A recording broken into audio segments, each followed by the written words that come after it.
دلچسپ بات یہ ہے کہ اس ڈرون کی قیمت صرف تقریباً 20,000 سے 50,000 ڈالر کے درمیان بتائی جاتی ہے، لیکن سوال یہ ہے کہ یہ ڈرون کب بنایا گیا، کیوں بنایا گیا اور یہ جدید جنگ میں اتنا مؤثر کیوں ثابت ہو رہا ہے؟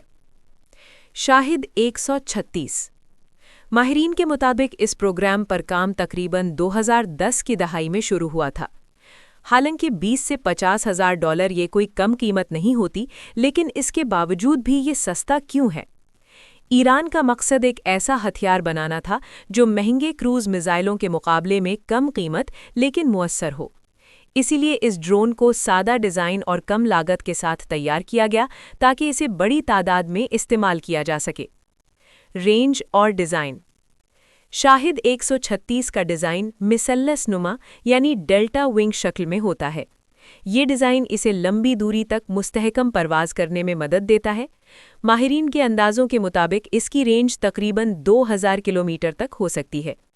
یہ ڈرون ایران اپنے جنگ میں بہت زیادہ زور و شور سے استعمال کرتا ہے اور حالیہ برسوں میں اس ڈرون کا نام خاص طور پر یوکرین کی جنگ کے دوران زیادہ سننے میں آیا ہے۔